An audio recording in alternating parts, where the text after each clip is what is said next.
ہمارے سامنے موجود ہیں الحمدللہ۔ اب بلا کس تحیر آپ لوگوں کا شکریہ جی، ایک منٹ، آپ لوگوں کا شکریہ۔ آپ صبح سے آئے ہوئے ہیں مولانا صاحب، ہم صبح 9 بجے سے ادھر ہیں، یہ بھی ادھر ہیں۔ آج شمولیت پیغام میں نے وعدہ کیا تھا 1000 بندے کا نام لکھ چکے ہیں ہم لوگ، یہ سب نوجوان ہیں، ہر شہر سے، کئی اپنے فلائٹ لے کر آئے ہیں، کئی ہمارے برادری کے ہیں، میرے والد صاحب کے دوست جو آئے ہیں ان کا بہت شکریہ۔ مفتی صاحب آپ کا بہت شکریہ جی۔ بیٹھ جائیں کوئی کھڑا رہنے دو، سب موبائل کی لائٹ آن کریں، سب ہمت کرو، تکڑے رہو۔ مولانا فضل الرحمان صاحب ایسے نہیں، اور مولانا فضل الرحمان صاحب جو رہ گیا ہوں بیان کرو، میں بھی بناؤں گا اپنی آئی ڈی دکھاؤں۔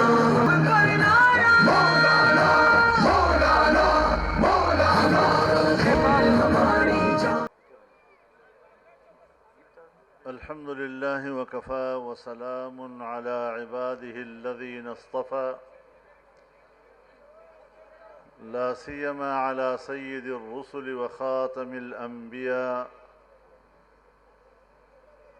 وعلى آله وصحبه ومن بهديه مهتدى. أما بعد فأعوذ بالله من الشيطان الرجيم. بسم الله الرحمن الرحيم.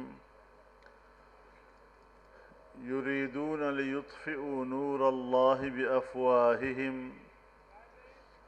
والله متم نوره ولو كره الكافرون. صدق الله العظيم. گرامی قدر جناب معززین، آج کا یہ اجتماع ایک خصوصیت کا حامل اجتماع ہے۔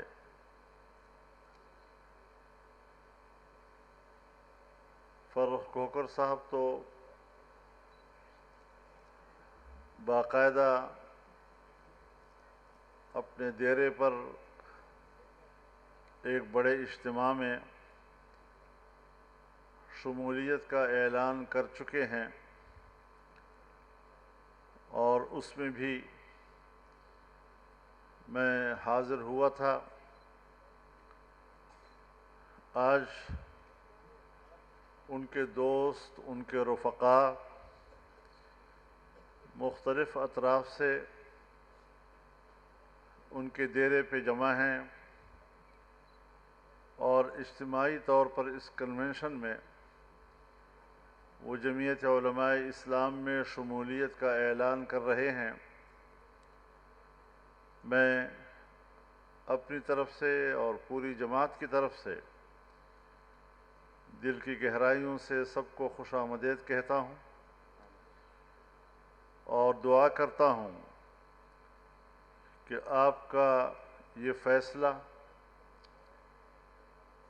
قافلہ حریت کے عزم کو اور بھی تقویت دے، اور آپ کی رفاقت کے ساتھ یہ قافلہ اپنی منزل کو پہنچے، تاکہ پاکستان کو ہم اسلام کا قلعہ بنا سکیں اور امن و آشتی کا گہوارہ بنا سکیں۔ میرے محترم دوستو، آج 8 فروری ہے، اور 2 سال پہلے اسی دن ملک میں الیکشن ہوئے، اور اس کا جو نتیجہ سامنے آیا، ملک بھر میں اس نتیجے کو مسترد کر دیا گیا، اس نتیجے کو جعلی قرار دیا گیا، اور آج جو ملک پر حکومت کر رہے ہیں ایک جعلی مینڈیٹ کے ساتھ ملک پر حکومت کر رہے ہیں۔ تو ظاہر ہے کہ جمعیت علماء اسلام ایسی حکومت میں شامل نہیں ہو سکتی، اور ہم نے اپوزیشن بینچوں پر بیٹھنے کا فیصلہ کیا اور اپوزیشن کا کردار ادا کرنے کا فیصلہ کیا ہے۔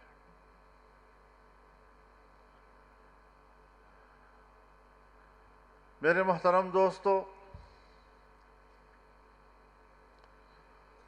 اگر ہمارا تعلق جمعیت علماء اسلام کے ساتھ ہے تو یہ جماعت محض اقتدار کی جنگ نہیں لڑ رہی، یہ جماعت کسی دنیاوی مفادات کی جنگ نہیں لڑ رہی، اقتدار میں آنا منزل مقصود نہیں ہے، کیونکہ ہمارے ہاں ایک تاثر ہے کہ آپ حکومت میں پہنچ گئے تو جیسے آپ نے منزل پا لی۔ جمہوری اور پارلیمانی سیاست میں حکومت میں پہنچ جانا بھی آپ کے سفر کا حصہ ہوتا ہے، منزل پر پہنچنے کا نام نہیں ہوتا۔ حکومت تو آج بھی ہے، بنائی نہیں گئی،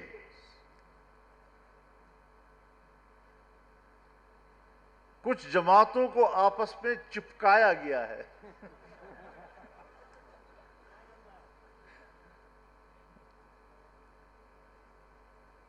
اور کئی جماعتوں پر جو متضاد خیالات کی بھی ہیں،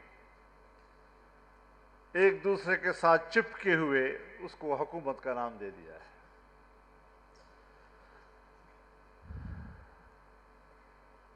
اس طرح کی حکومتیں تشکیل دینا یہ جمہوریت کا مذاق ہے، یہ سیاست کا مذاق ہے۔ اکثریت حاصل کر لینا یہ کوئی عیب کی بات نہیں ہے۔ آپ عوام کے ووٹ سے اکثریت حاصل کریں،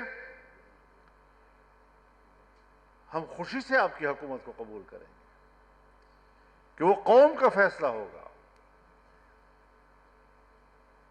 اور قوم کو یہ اختیار پاکستان کے آئین نے دیا ہے،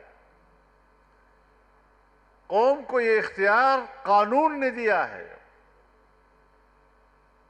تو ہماری جنگ نہ آئین کے ساتھ ہے نہ قانون کے ساتھ ہے، ہم تو آئین اور قانون کے رکھوالے ہیں۔ اگر قوم اپنے اس حق کو استعمال کرتے ہوئے کسی بھی پارٹی کو مینڈیٹ دیتی ہے تو ہمیں قبول کرنے میں کوئی جھجک نہیں، لیکن ہم اپنی آنکھوں سے دیکھ رہے ہیں، ہمارے مشاہدات ہیں کہ کس طرح نتائج تبدیل کیے گئے، کس طرح جھرلو پھیرا گیا، کس طرح انتخابات سے مذاق کیا گیا، اور الیکشن کمیشن سمجھتا ہے کہ نتائج تو ہم تیار کرتے ہیں۔ میں چیلنج کرتا ہوں الیکشن کمیشن کو، پورے پاکستان کے ایک حلقے کا نتیجہ بھی معلوم نہیں تھا، نتیجے باہر سے آتے تھے، الیکشن کمیشن کے دفتر سے جاری ہوتے تھے۔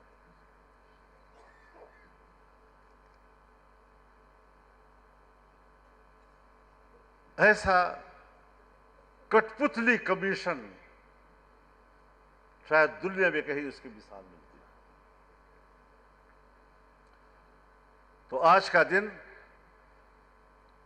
اس حوالے سے اس کا تذکرہ کرنا ضروری تھا، تاکہ یہ بات آج کے دن کے نسبت سے ریکارڈ پر رہے کہ جمعیت علماء اسلام 8 فروری 2024 کے انتخابات کو تسلیم نہیں کرتی. ہم نے اس دن بھی مسترد کیا تھا، آج بھی ہم اس کو مسترد کرتے ہیں. اور پھر میرے محترم دوستو، آئیے اس کی کارکردگی کو بھی دیکھ لیتے ہیں.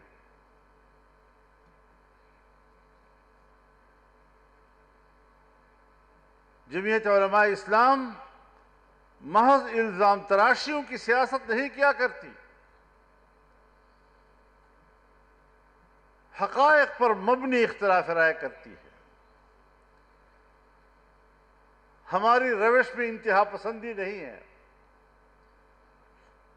ہماری روش میں اعتدال ہے اور دلیل ہے. اور اس بنیاد پر ہم قوم کی رہنمائی بھی کر رہے ہیں اور قوم کی نمائندگی بھی کر رہے ہیں.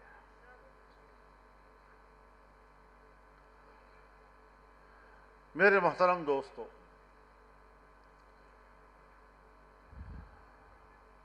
ساری دنیا کے سامنے ہے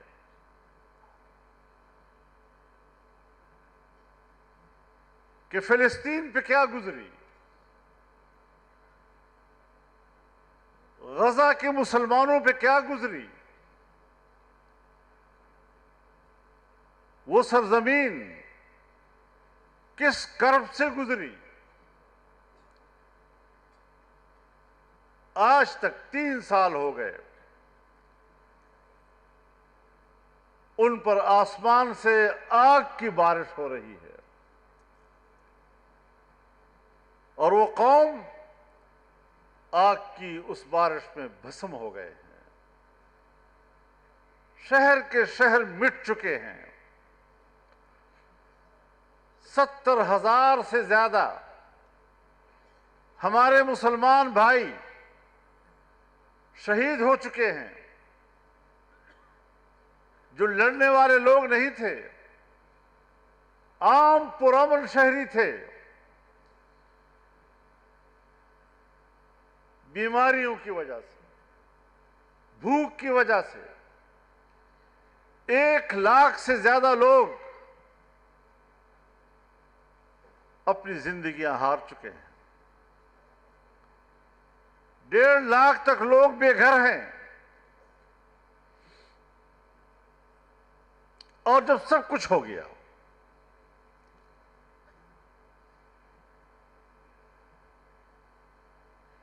اس قدر ایک وحشیانہ صہیونی روش جس کی پشت پر امریکہ ہے،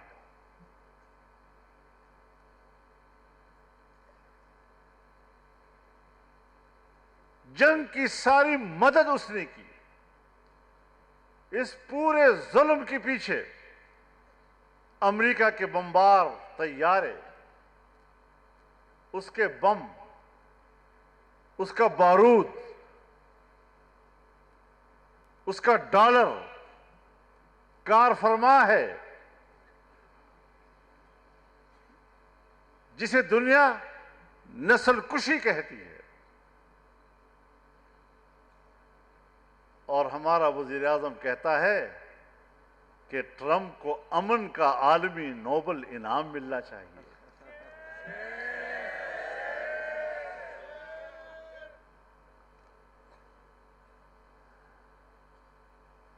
بری عقل و دانش بباید گریخت.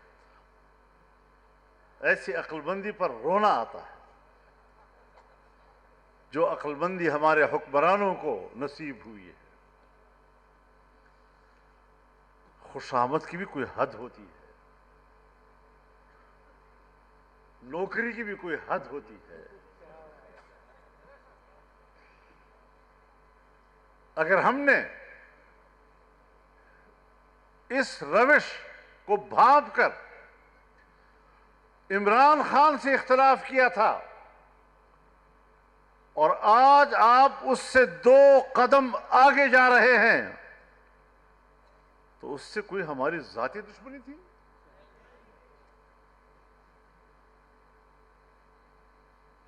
تو اگر آپ 2 قدم آگے جائیں گے تو ہم ان سے بھی 2 قدم آگے بڑھ کر آپ کا مقابلہ کریں گے.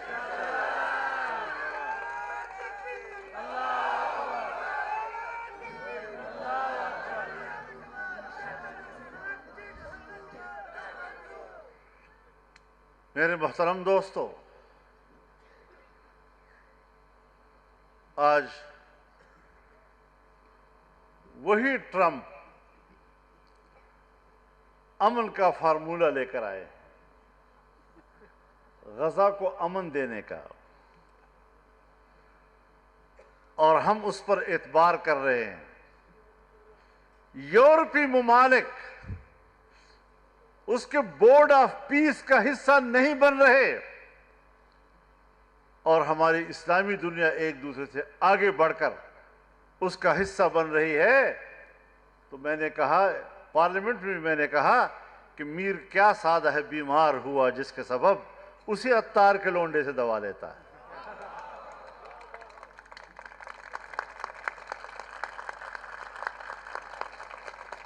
جن کو ہم فلسطینیوں کا قاتل سمجھتے ہیں،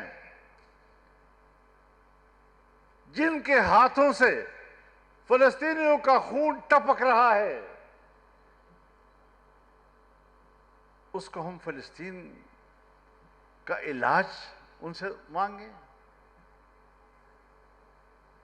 اور پھر اس بورڈ کے اندر، امن بورڈ کے اندر نیتن یاہو بھی شامل ہے.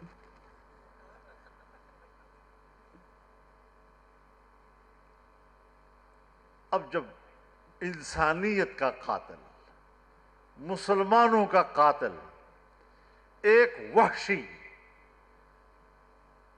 وہ بھی اس امن بورڈ کا حصہ ہو، تو شرم آنی چاہیے مسلمان حکمرانوں کو کہ اس کے ہوتے ہوئے وہاں بیٹھ رہے ہیں.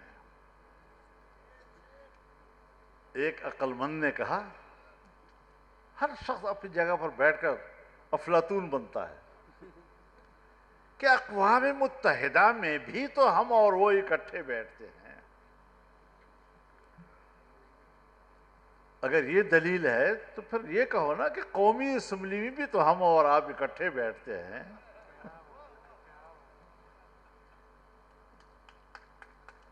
اور یہ ریکارڈ پر ہے کہ جب اقوام متحدہ میں نیتن یاہو تقریر کے لیے کھڑا ہوا اور ڈائز پر آیا تو پوری اسلامی دنیا نے بائیکاٹ کیا، باہر چلے گئے اور اس کی تقریر سننے سے انکار کر دیا.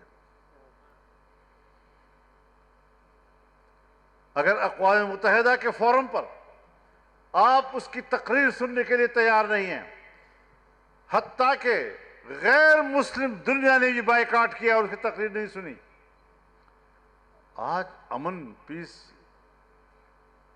بورڈ آف پیس میں آپ اس کو حصہ دار تسلیم کر رہے ہیں. اور میاں شہباز شریف صاحب جس کاغذ پہ دستخط کرتے ہیں پھر دنیا کو بھی دکھاتے ہیں کہ میں نے بڑا خوبصورت کام کیا ہے.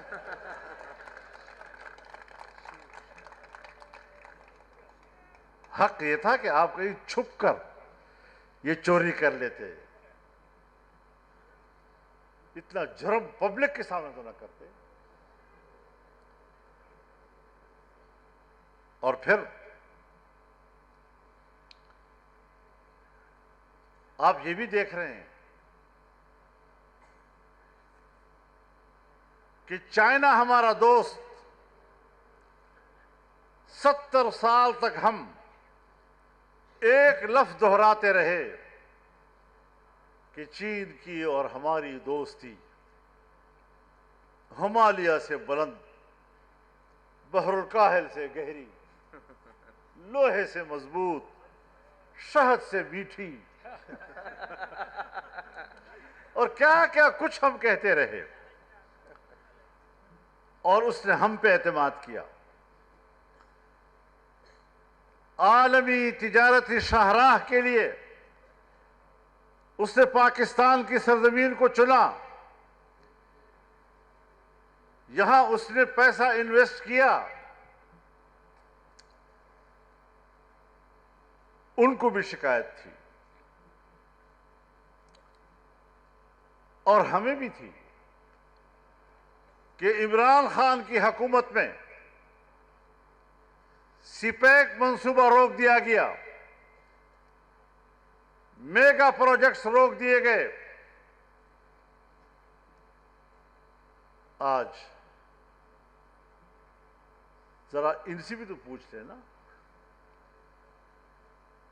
ہمارے کنٹینروں پر آ کر تقریر کرنے والے،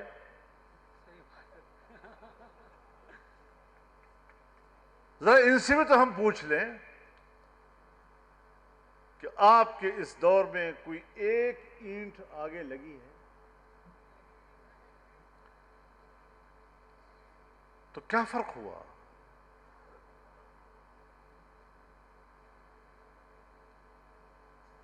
اور پھر یہ کہ چائنا کی امید تھی کہ پی ڈی ایم کے لوگ آئیں گے تو پاکستان میں ہماری سرمایہ کاری کا راستہ کھل جائے گا، لیکن روش آج بھی وہی ہے، پہلے سے تبدیل نہیں ہوئی، تو اب تو وہ پورے پاکستان سے مایوس ہو گیا نا۔ اور ہمارے حکمرانوں کی خارجہ پالیسی، کامیاب خارجہ پالیسی، مقبول ترین خارجہ پالیسی، کہ انڈیا سے بھی جنگ، افغانستان سے بھی جنگ، چین بھی ناراض، ایران بھی ناراض، اور اس ماحول میں وہ سمجھتے ہیں ہم پاکستان کی جنگ لڑ رہے ہیں۔ بیڑا غرق کر دیا تم نے پاکستان کا۔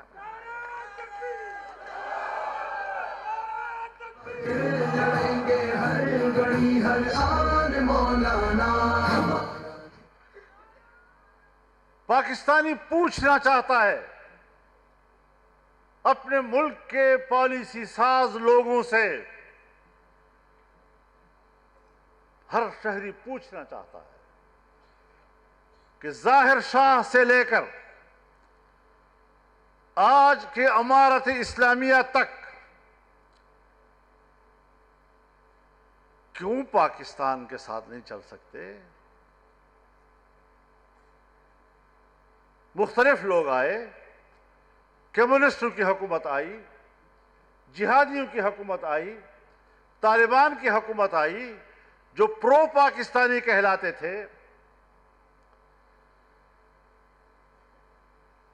تو کبھی دوسرے پر تنقید کرنے سے پہلے یہ بھی سوچا ہے کہ 78 سال سے میری افغان پالیسی کیوں ناکام رہی؟ پاکستان میں دہشت گرد آ رہے ہیں وہاں سے، بھئی آ رہے ہیں تو روکو نا،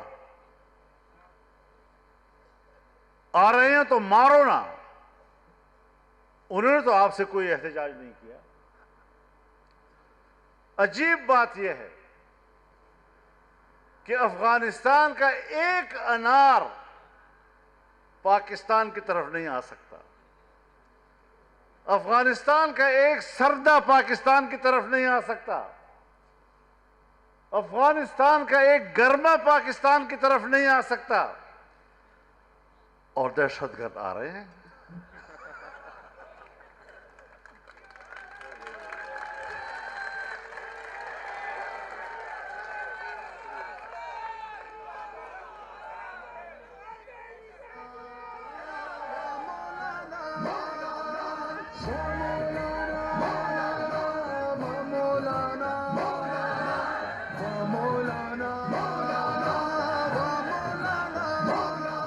تو ذرا سوچنا پڑے گا کہ 4 دہائیوں سے زیادہ عرصہ ہو گیا ہمارے مغربی سرحدات پر، خیبر پختونخوا سے لے کر بلوچستان تک خون بہہ رہا ہے۔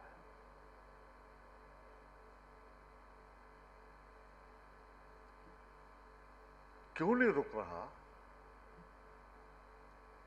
پالیسی کون بنا رہا ہے؟ ایک جنرل آتا ہے کہتے ہیں مذاکرات کرتے ہیں، دوسرا جنرل آتا ہے کہتے ہیں لڑنا ہے۔ وہ بابا پالیسی ملک کی ہوتی ہے، ایک طرح سے چلتی ہے۔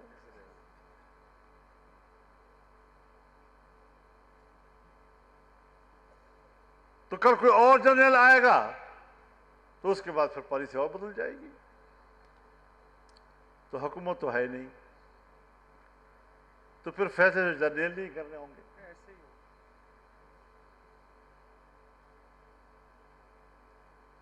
تو افغان پالیسی کدھر ہے, امن پالیسی کدھر ہے؟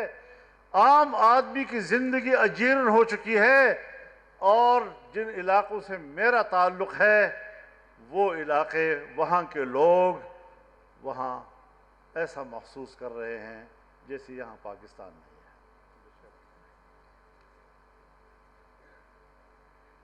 اب اس کے اثرات ہمارے اسلام آباد راولپنڈی تک بھی پہنچ گئے. یہاں بھی مسجد کے اندر نمازیوں کو تڑپایا گیا.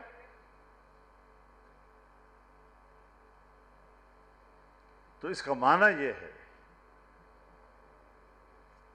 کہ بس کوئی حکومت نہیں ہے, کوئی رٹ نہیں ہے ان کی. بڑی بڑی باتیں تو کر سکتا ہے آدمی, بیان بہت اچھے دے سکتا ہے آدمی,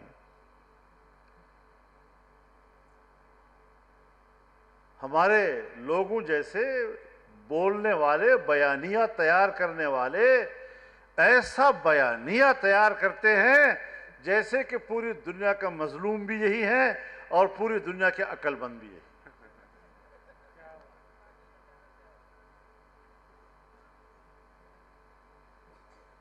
کب تک لوگوں کو آپ بہلاتے رہو گے خوبصورت الفاظ کے ساتھ اور خوبصورت جملوں کے ساتھ؟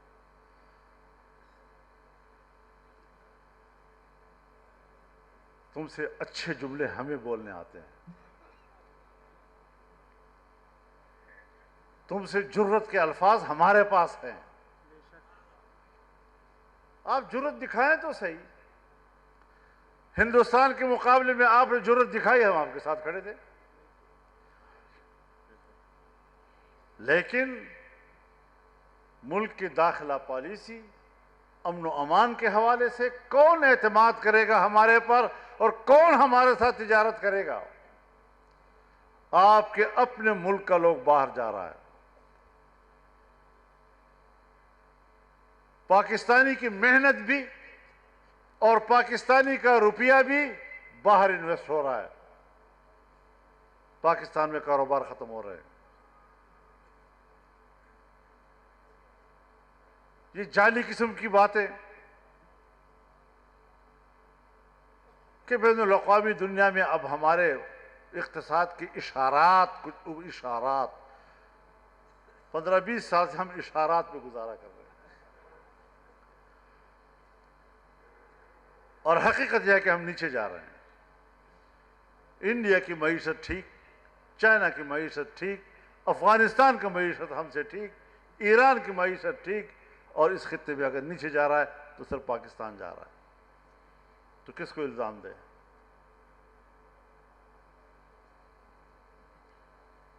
تو اس اعتبار سے نہ ہمارا اقتصاد بہتر ہے, نہ ہمارا امن و امان بہتر ہے, ملک کی سلامتی داؤ پہ لگی ہوئی ہے.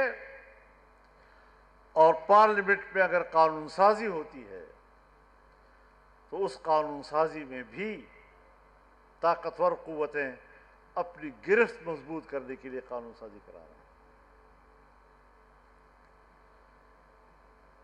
اپنی اتھارٹی کو مضبوط کرنے کی جنگ لڑ رہے ہیں. کوئی پارٹی اس وقت نظریات کی جنگ نہیں لڑ رہی.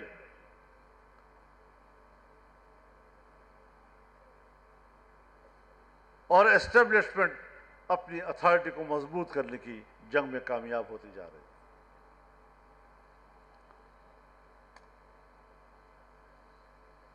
26ویں آئینی ترمیم ہوئی, 2/3 اکثریت ان کے پاس نہیں تھی. جمعیت علماء اسلام کے ووٹوں سے 2/3 اکثریت بن رہی تھی. ہم نے 1 مہینہ 1 ہفتہ مذاکرات کیے, اور ان مذاکرات کے نتیجے میں حکومت نے جو ڈرافٹ بنایا ہوا تھا, یہ ڈرافٹ ان کا بنایا ہوا تھا, ہمارا نہیں تھا. ہم نے 34 شقوں سے ان کو دستبردار کرایا اور 22 شقوں پہ لے آئے ہم، اور پھر ہم نے 5 ترامیم شامل کی۔ ایک ترمیم کہ 1 جنوری 2028 سے ملک کے اندر سود کا خاتمہ کر دیا جائے گا۔ کیا حکومت بتا سکتی ہے کہ 1 جنوری 2028 تک سود کے خاتمے کے لیے بینکوں میں یا اداروں میں کوئی اس پر کام ہوا ہے؟ کوئی پیش رفت کی ہے گورنمنٹ نے؟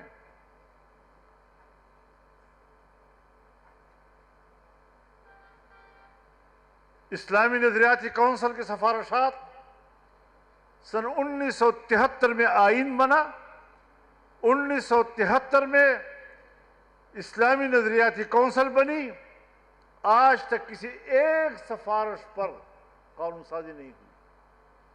قانون سازی دور کی بات، کسی ایک سفارش پر ایوان میں بحث نہیں ہوئی۔ ہم نے آئینی ترمیم دی کہ حتمی طور پر ان سفارشات کو ایوان میں زیر بحث لایا جائے۔ طے ہو گیا، 1 سال ہو گیا ہے، ایک سفارش ابھی تک وہ ایوان میں نہیں لائے تاکہ اس کے اوپر بحث کی جا سکے۔ ان نیتوں کے ساتھ آپ مذاکرات کرتے ہیں، ان نیتوں کے ساتھ آپ آئین میں ترامیم کرتے ہیں، تو کون کل آپ کو اعتماد کرے گا؟ سیاست جچی تلی ہونی چاہیے، سیاسی عمل میں سنجیدگی ہونی چاہیے۔ جو طے ہو گیا وہ حتمی ہے اور اس کے بعد اس پر عمل درآمد، لیکن جو طے ہوا وہ بھی آپ کے نزدیک حتمی نہیں ہے۔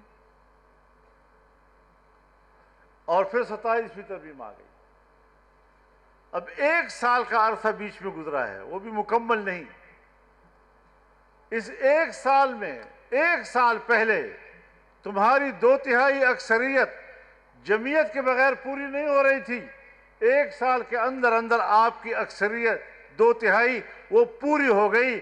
یہ 1 سال کے اندر کہاں سے فرشتے آ گئے؟ کوئی نیا الیکشن ہو گیا؟ کہاں سے آپ کی اکثریت بن گئی؟ تو اس کا معنی یہ ہے کہ تم نے ممبران کے ہاتھ مروڑے ہیں، ان کی گردن مروڑی ہے۔ تو یہ تو جعلی 2/3 اکثریت بھی نہیں ہے، یہ تو جبری ہے۔ اس طریقے سے ترمیم ہوتی ہے۔ اور صدر مملکت تا حیات اس کے خلاف کوئی مقدمہ درج نہیں کیا جا سکے گا۔ اب آصف رضاداری ہمارا دوست ہے، کولیگ ہے، قسمت سے صدر مملکت ہے آج کل، تو آپ لوگوں نے ان کو 8 سال 10 سال 15 سال کس جرم میں جیلوں میں رکھا تھا کہ اب وہ تا حیات مستثنی ہوگا اور پھر وہ جو کچھ کرے آپ اس کے خلاف مقدمہ دائر نہیں کر سکتے؟ آپ بھی صدر بن سکتے ہیں اس ملک میں، آپ کو بھی مبارک ہو، تا حیات جو ہے آپ کو کچھ نہیں ہوگا۔ جناب رسول اللہ صلی اللہ علیہ وسلم وہ تو اپنے آپ کو مستثنی نہیں کر رہے، صحابہ کرام کی جماعت کے سامنے خود کو پیش کرتے ہیں کہ اگر مجھ پر کسی کا حق ہے تو وہ مجھ سے حق لے سکتا ہے۔ اب کون ہے جو کہے کہ میرا آپ کے اوپر حق ہے؟ ایک صحابی کھڑا ہو گیا کہ جی میرا آپ کے اوپر حق ہے۔ کہتے ہیں کیا حق ہے آپ کا؟ آپ نے مجھے چھڑی ماری تھی، میں بھی چھڑی کا بدلہ لوں گا۔ رسول اللہ صلی اللہ علیہ وسلم آؤ چھڑی کا بدلہ لے۔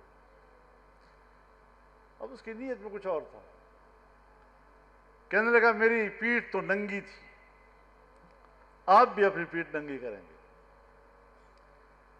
رسول اللہ صلی اللہ علیہ وسلم نے پیٹھ ننگی کر دی, اور جو ہی ان کی پشت مبارک ان کو نظر آئی, جا کر لپکا اور لپٹ گیا اس کے ساتھ, اور چومتا رہا اور چومتا رہا اور چومتا رہا. کہتے ہیں حضرت میں نے اسی لیے یہ سارا قصہ بنایا تھا, میں آپ سے کیسے بدلہ لے سکتا ہوں, آپ کی تو چھڑی بھی میرے لیے سعادت ہے. تو رسول اللہ تو اپنے آپ کو مستثنی نہیں قرار دے رہے. حضرت عمر فاروق رضی اللہ تعالی عنہ کہ جس کے روب اور دبدبے سے جس راستے سے وہ گزرتا ہے شیطان نہیں گزرتا وہاں سے, اور وہ بڑے اجتماع میں صحابہ کرام سے خود فرماتے ہیں کہ اگر عمر کجروی اختیار کر لے تو تم کیا کرو گے؟ اب کون ان کے سامنے کھڑا ہو کہ ہم کیا کریں؟ ایک صحابی پیچھے کھڑا ہو گیا, تلوار کھینچی اور کہا واللہ لو رأینا فیک اعوجاجا لقومناہ بحد سیوفنا, اگر ہم نے آپ کے اندر کوئی کجروی دیکھی تلوار سے سیدھا کر دیں گے اس کو. اب لوگ سوچ رہے تھے کہ پتہ نہیں عمر کیا رد عمل دے گا, اتنی بڑی بات اس نے کہہ دی. حضرت عمر نے جواب دیا الحمدللہ الذی جعل فی امت محمد من یقوم اعوجاج عمر بسیفہ. اس اللہ کی تعریف کہ جس نے حضرت محمد صلی اللہ علیہ وسلم کی امت میں ایسے لوگ بھی پیدا کیے ہیں کہ جو عمر کی کجروی کو تلوار سے سیدھا کر سکتے. حضرت ابوبکر صدیق رضی اللہ تعالیٰ عنہ خلیفہ بننے کے بعد فرماتے ہیں کہ میں تم میں سے کوئی بہتر آدمی نہیں ہوں, تم سے کوئی بڑا آدمی نہیں ہوں, لیکن مجھے خلیفہ بنایا گیا ہے. اب اگر میں صحیح کام کروں تو میری پیروی کرو, اور اگر میں غلط کام کروں مجھے سیدھا کرو.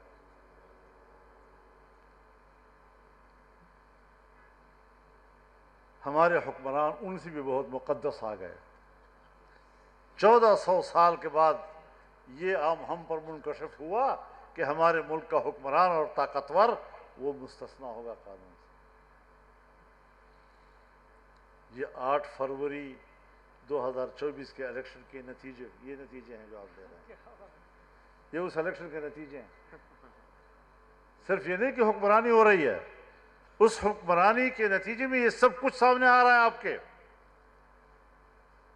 کہ خارجہ پالیسی ناکام, اقتصادی پالیسی ناکام, تجارتی پالیسی ناکام, قانون سازی میں بددیانتی, قانون سازی میں جھوٹ, اس قسم کی چیزیں آپ ہم پر مسلط کریں گے اور پھر ہم سے توقع رکھیں گے کہ ہم آپ کا تعاون کریں. تعاون کریں گے اچھے کاموں, تعاونوا علی البر والتقوی ولا تعاونوا علی الاثم والعدوان.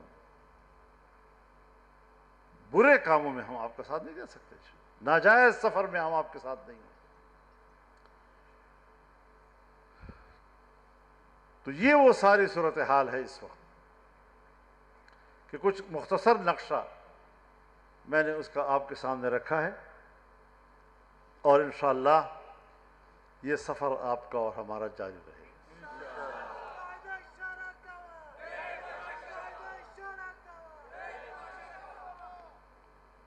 اللہ کا شکر ہے کہ اللہ نے جمعیت علماء اسلام کو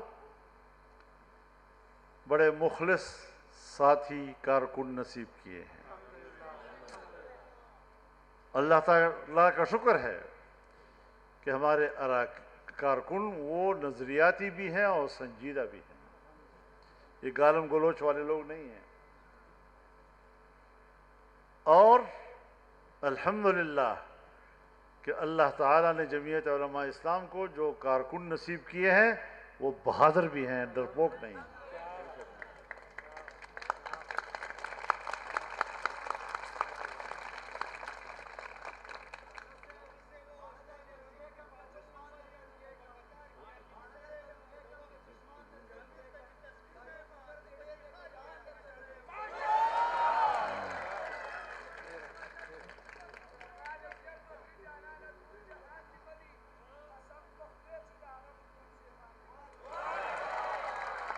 ډیره مننه بس دا خبر ځان سره ولیکئ اور خط تک رشے ڈٹ کر حالات کا مقابلہ کرنا ہے، آگے بڑھنا ہے.